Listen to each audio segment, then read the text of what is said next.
اللہ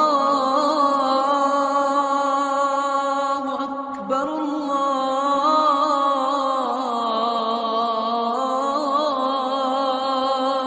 اکبر۔ کہتے جی کہ اگر آدمی غسل کرے تو وضو ہو جاتا ہے، اگر پہلے ہاتھ دھوئے، کلی کرے، ناک میں پانی دے، پھر غسل کرے، پھر وضو ہو جائے گا۔ اگر پہلے اس نے وضو کی نیت ہی نہیں کی، نہ کلی کی، نہ ارادہ کیا، ناک میں پانی دیا، پھر وضو نہیں ہوگا، پھر کرنا پڑے گا۔ قیامت کی نشانیاں پوری ہو چکی ہیں، اور قیامت کی کتنی نشانیاں، پہلے سے ایک بات یاد رکھو کہ قیامت کی جو نشانیاں ہیں وہ دو قسم ہیں، ایک علامات صغریٰ ہیں اور ایک علامات کبریٰ ہے۔ اب علماء کا اس پہ اتفاق ہے کہ جو چھوٹی نشانیاں ہیں وہ تو پوری ہو چکی ہیں، البتہ جو بڑی نشانیاں ہیں وہ ابھی باقی ہیں۔ چھوٹی نشانیوں میں جیسے حضور پاک نے فرمایا تھا ایک وقت آئے گا کہ سرزمین حجاز میں وہ لوگ جو بکریوں کے چراوے تھے، پاؤں میں جوتا نہیں تھا، سر پہ کپڑا نہیں تھا، بلڈنگیں اونچی بنانے میں مقابلہ کریں گے۔ تو اب یہ علامت پوری ہو چکی ہے، یتطاولون فی البنیان۔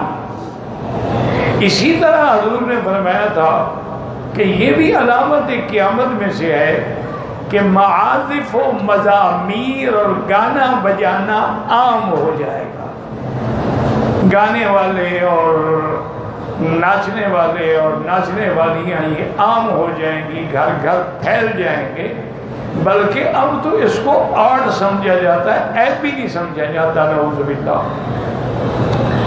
اور آج ہم تو حیران ہوتے ہیں کہ جب جلسوں میں آ کر لڑکیاں ناچ رہی ہیں، انا للہ و انا، یہ علامات قیامت ہے، قیامت کی علامات میں سے۔ اسی طرح حضور صلی اللہ علیہ وسلم نے فرمایا کہ علامات قیامت میں ہے کہ جو جو گناہ پہلی امتوں نے ان کی کیے تھے وہ سارے میری امت میں جمع ہو جائیں۔ قوم لوط کی جو مرض تھی وہ بھی میری امت میں آ جائے گی۔ اسی طرح ناب تول میں کمی کرنے والی جو عادت تھی وہ بھی میری امت، یعنی تمام گناہ میری امت میں بھی آ جائیں۔ اسی طرح آپ نے فرمایا کہ علامات قیامت میں یہ بھی ہے کہ انسان اپنی بیوی کا غلام ہوگا لیکن ماں کی قدر نہیں کرے گا، ماں کا احترام نہیں کرے گا، جو بیوی حکم دے گی اس کی تعمیل ہوگی۔ بیوی کے لیے اعلیٰ سے اعلیٰ کپڑا لے جائے گا، لیکن ماں جی بوڑھی ہو گئی، اب اس کو کپڑے پہننے کی کیا ضرورت ہے؟ نعوذ باللہ ثم نعوذ باللہ۔ بیوی کہیں تو ساری رات کھڑا رہے گا، ماں تڑپتی رہے تو پوچھنے کے لیے بھی نہیں آئے گا، یہ بھی نافرمانی علامات قیامت ہے۔ اور اسی طرح حضور نے فرمایا کہ یہ بھی علامات قیامت میں ہے کہ لوگ ایسے سڑکوں پہ اور عام جگہوں پہ زنا کریں گے جیسے جانور کرتے ہیں۔ اور آج تمہارے سامنے بڑے بڑے بیچ، بڑے بڑے سمندروں کے کناروں پہ کیا ہوتا ہے، اور ساری دنیا دیکھ رہی ہوتی ہے، اور سن بات لے رہے ہوتے ہیں، نہ کپڑا ہے، نہ لباس ہے، نہ کچھ ہے۔ تو یہ بھی علامات قیامت میں سے۔ اور اسی طرح حضور نے فرمایا تھا کہ یہ بھی علامات قیامت میں ہے کہ ارض الحجاز یعنی کہ الذهب والفضہ، سرزمین حجاز میں اللہ سونا چاندی پیدا فرمائے، تو پٹرول تو سونے سے بھی مہنگا ہے، اللہ نے وہ بھی عطا فرما دیا۔ اسی طرح حضور صلی اللہ علیہ وسلم نے، ایک آدمی آیا، اس نے کہا حضور میں تو ان پڑھ ہوں، بدو ہوں، عربی ہوں، مجھے کوئی ایسی نشانی بتائیں جو میری عقل میں آئے۔ آپ نے فرمایا اذا کثرت خزانات الریاح علی جبال مکہ تھا، جب مکے کے پہاڑوں پر پانی کی ٹینکیاں بن جائیں تو سمجھنا کہ قیامت قریب آ گئی۔ تو یہ بھی علامات قیامت۔ لیکن علامات کبریٰ جو ہے، بڑی نشانیاں، وہ یہ ہے خروج الدابۃ من جبل الصفا، صفا کے پہاڑی سے ایک جانور نکلے گا لیکن وہ ایسے باتیں کرے گا جیسے انسان باتیں کرتے ہیں۔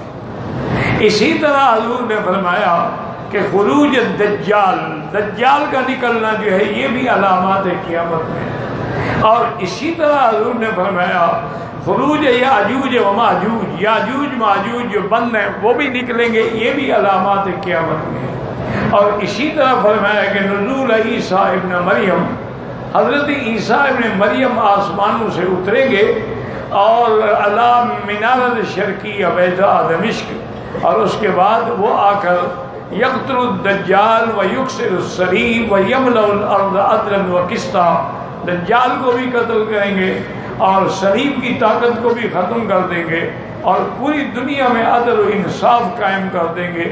فرمایا پھر شادی بھی کریں گے اور اس کے بعد جب ان کی موت آئے گی تو یدفن فی روضۃ النبی صلی اللہ علیہ وسلم، وہ حضور کے روضہ مبارک میں دفن ہوں گے۔ تو یہ بڑی بڑی نشانیاں ہیں جو ابھی ظاہر نہیں۔ اگر ایک آدمی ایک چیز نقد پہ 1000 میں دیتا ہے اور ادھار میں 1500 میں دیتا ہے وہ جائز ہے، کیونکہ جو سودا آپ کو قبول ہے اسی ریٹ پہ آپ نے لے لی، اس میں سود نہیں ہے۔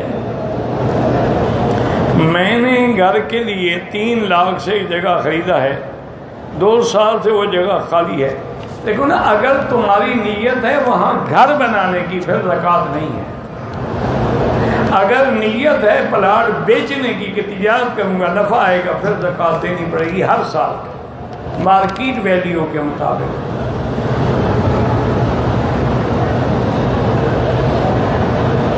7 تولے سونا جو ہے وہ کتنا گرام بنتا ہے تو مجھے بھی نہیں آتا، میرا خیال ہے کہ 12 گرام کا 1 تولہ ہوتا ہے، اللہ اعلم۔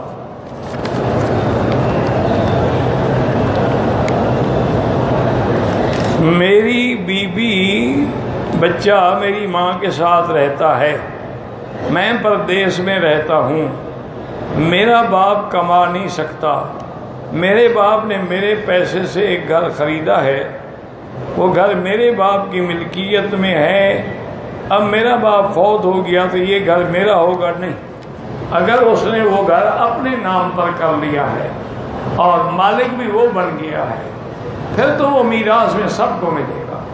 یا اگر آپ نے باپ سے کہا تھا میرا پیسہ ہے میرے نام پر مکان خرید کر کے رکھو، پھر اس میں کسی کا حصہ نہیں ہے۔